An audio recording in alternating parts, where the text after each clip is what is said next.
욥바라는 동네로 보냅니다. 한편 이제 다른 얘기예요. 베드로 이야기입니다.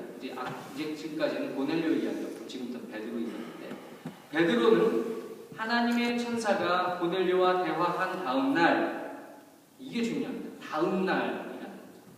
얼마나 하나님께서 세심하시고 자상하시고 정확한 분이신지요. 제6시, 즉 낮 12시쯤에 기도하려고 지붕 위에 올라갔는데 점심때가 되어서 꼬르륵거리는 배를 움켜잡을 즈음에 베드로는 환상을 볼 때에 먹을 것이 그릇에 담겨서 이렇게 내려오는 그런 환상을 봅니다. 배고픈 시간에 먹을 것을 보여주시는, 너무나도 이렇게 세심하시고 자상하시고 정확한 그 예수 하나님의 이 어떤 비유와 또 환상의 사건을 접하고 있습니다.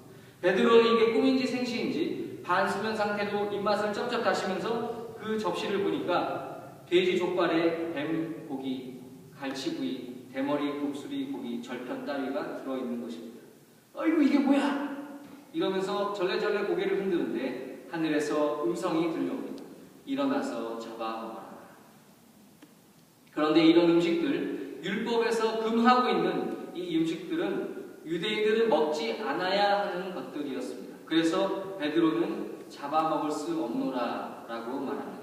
그러나 이에 대한 대답, 곧 이 대답이 들려오는데 15절에 하나님께서 깨끗하게 하신 것을 네가 속되다고 하지 말아라, 이런 이야기입니다.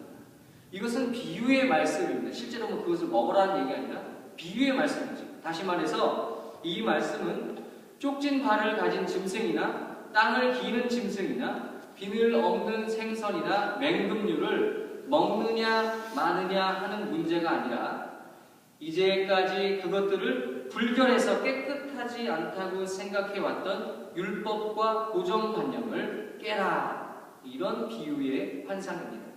이 율법과 고정관념에 얽매인 것, 다시 말해서 깨져야 하고 고쳐져야 할 것은 무엇이었을까요? 베드로는 환상을 깬 후에 그것이 무슨 뜻인지 골똘히 생각합니다. 왜 나에게 이렇게 부정한 것을 먹으라고 했나? 우리가 부정하고 불결하다고 생각했지만 하나님께서는 왜 이것을 깨끗하다 하는 그런 음성을 나에게 들려주시나? 이렇게 골몰하고 있을 때에 가이사랴에서 욥바까지 오후 3시부터 다음날 12시까지 약 50km의 거리를 9시간에 걸쳐 달려온 고넬료의 부하들을 정확하게 딱 만납니다. 얼마나 세심하시고 자상하시고 정확하신지 딱 고민하는 그 순간에 고넬료의 부하들을 만나는 겁니다. 그리고 성령께서 그 순간에 말씀하십니다. 20절에 우리가 읽진 않았지만 일어나서 내려가거라. 그들은 내가 보낸 사람들이니 의심하지 말고 함께 가거라. 여러분, 이런 경험을 해보신 적 있으십니까? 이것이냐 저것이냐 이렇게 고민하고 있을 때에 성령님께서 바로 그 순간에 어떤 확신을 주시는 그런 경험들 말이죠. 오늘 사도행전에서 베드로에게 나타난 사건을 보면 참 저는 이런 것을 느낍니다. 우연은 없다. 이 필연이다. 다만 우연을 가장한 그런 필연이구나. 하나님의 사역에 우연은 없다. 이런 필연이라는 것입니다. 베드로에게도 하나님께서 일을 하시려고 하니까 필연적으로 고넬료를 만나게 하시는 것입니다. 베드로는 앞으로 자신이 할 사역에 대해 하나님 사역의 그 필연을 느끼고 있었을지도 모릅니다. 아직은 느끼지 못했죠. 만났을 때는 느끼지 못했습니다.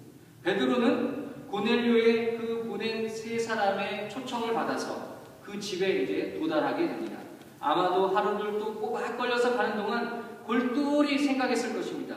왜 하나님께서는 나에게 환상을 보여주실 때에 그 더럽고 추악한 것들을 먹으라고 하셨나? 율법에 금지된 것을 왜 먹으라고 하셨나? 그리고 내 앞에 이렇게 나를 인도해서 가는 이 사람들은 도대체 나에게 무엇입니까? 결국 베드로는 알 수 없는 하나님의 사역의 필연이라는 이름의 힘에 이끌려 고넬료의 집에 도착합니다. 그런데 여기서 우리가 미리 알아야 할 것이 있습니다. 유대 사람은 이방 사람의 집에는 절대로 들어가지 못한다고 합니다. 식사도 같이 못한다고 하죠. 더욱이 함께 잠을 잔다는 것은 상상도 못할 일입니다. 그럼에도 베드로는 고넬료의 집에 들어갑니다. 그런 베드로를 고넬료가 어떻게 맞이합니까? 우리가 읽지는 않았지만 그 사도행전 같은 장에 25절에 보면 로마 장교로서 점령군의 장교의 채통도 다 버리고 온 집안 식구와 더불어 이 식민지의 시골 갈릴리의 한 초라한 어부 앞에 무릎을 꿇었습니다. 그리고 얼마나 전심으로 예를 올려드렸던지 베드로가 그 사람의 팔을 잡아일으키면서 이러지 마시오, 나도 사람입니다 라고 이야기합니다. 베드로는 그리고 그 집에 복음을 전합니다.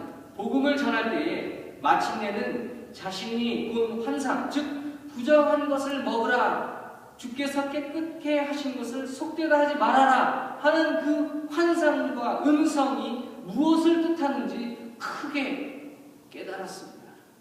34절에 베드로가 말합니다. 나는 참으로 하나님께서 사람을 외모로 가리지 아니하시는 분이시고 하나님을 두려워하며 의를 행하는 사람은 그가 어느 민족에 속하여 있든지 다 받아주신다는 것을 깨달았더라. 이어서 말씀을 전할 때에 성령이 자기 자신과 온 집안에 임하는 것을 보고 유대인의 규례를 어기면서까지 그 자리에서 그들에게 세례를 줍니다. 이것이 사도행전 10장 사건의 전모입니다. 베드로는 이것이 깨끗하냐 그렇지 않느냐, 율법에 먹으라고 했냐 안 했냐에 관심을 두었습니다.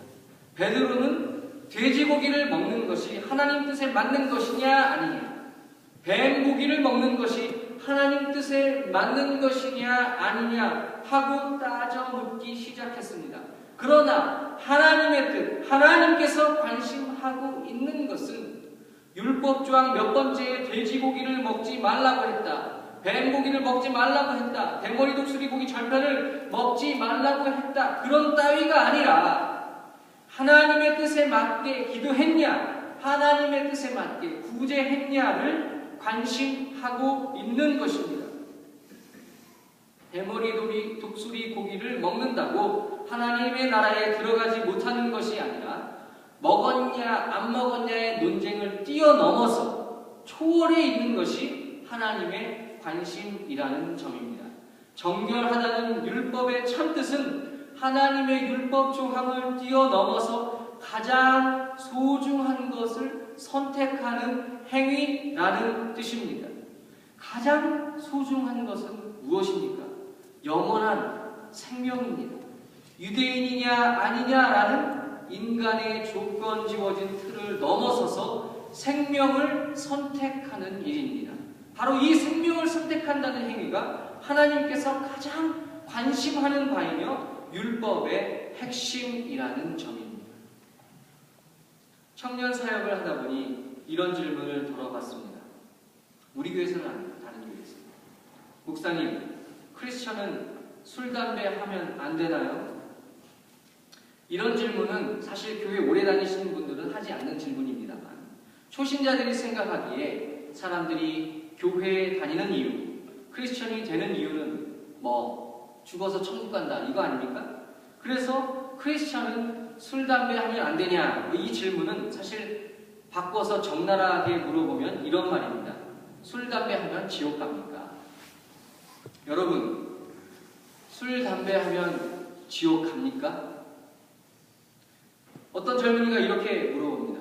집사님 혹은 장로님, 술, 담배 하면 지옥 갑니까? 여러분이 만약에 네 라고 대답하면 청년들 다 죽이는 겁니다. 아니요 라고 대답하면 청년들 2번 죽이는 겁니다. 잘 들어보십시오. 베드로가 부정한 음식을 먹어야 되냐 말아야 되냐를 고민하고 있을 때에 하늘에서 음성이 들려옵니다. 하나님께서 깨끗게 하신 것을 네가 속되다고 하지 말아라. 왜 이런 말씀을 들려주셨습니까? 그것은 베드로, 네가 이것이냐 저것이냐 라고 고민하고 있을 때에 깨끗한 것이란 율법에 얽매이지 않고 동시에 소중한 것을 깨달아 아는 행위이다. 소중한 것을 깨달아 알아서 소중한 것을 선택하는 행위이다. 소중한 것을 선택하는 행위란 생명을 선택하는 행위이다. 바로 이 생명을 선택하는 것이